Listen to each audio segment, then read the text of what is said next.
To start, if I may, on this this deal with Warner's and doing scripted content, how much of that is really genuinely new? Because clearly there's a lot of audio content, some of which is scripted out there at the moment. What is the sort of new aspect of this? Yeah, I think if you take a step back and say, I mean, for us, it's really about creative expression and allowing as many creative artists to share their talent and share their work on Spotify. And what we've talked about is, our mission statement is to have over 1 million creators live off their art and connect them with over 1 billion consumers globally. And so that's what we're really focused on. And so for us, there's it's all types of different content, all different types of audio. Our goal is to be the #1 streaming audio player globally. And for us, it means continuing to add exclusive, originals, and differentiated content on the platform. And so scripted content is one. News, sports. Obviously, we've made acquisitions already. We've got licensing deals with some other people. So for us, it's really about just having the most differentiated and unique content we can have on the platform that sort of gets creators' work out there and connects with their consumers. And when it comes to the DC Comics deal, I mean, on one level, you can think of the story to tell there, but on another level, you think of Christopher Nolan's Batman movies, and you think they are very visual shows. They're not audio-based. How will you kind of balance those two competing factors out?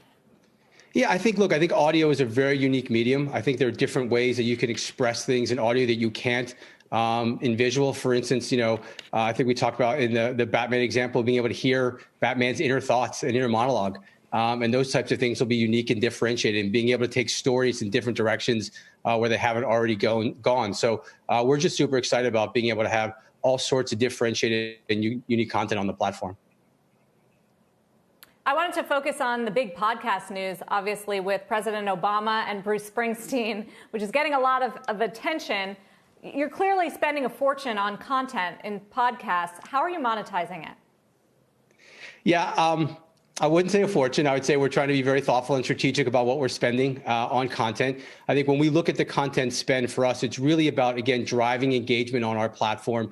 It's driving new users, and it's exposing new and unique content to new and unique users.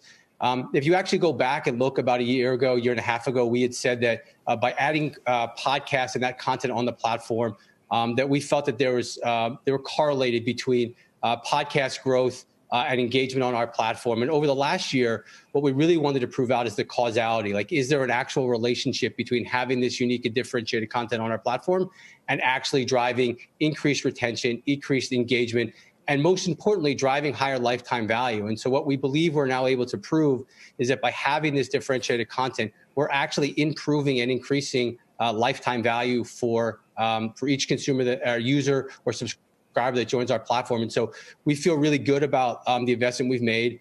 We've said it a number of times on earnings calls that if you see us continue to invest aggressively in this area, it's because we're seeing the returns on our platform from engagement and retention and reduced churn. And so we feel really good about the investments we've made so far. Shepard Smith here. Thanks for watching CNBC on YouTube.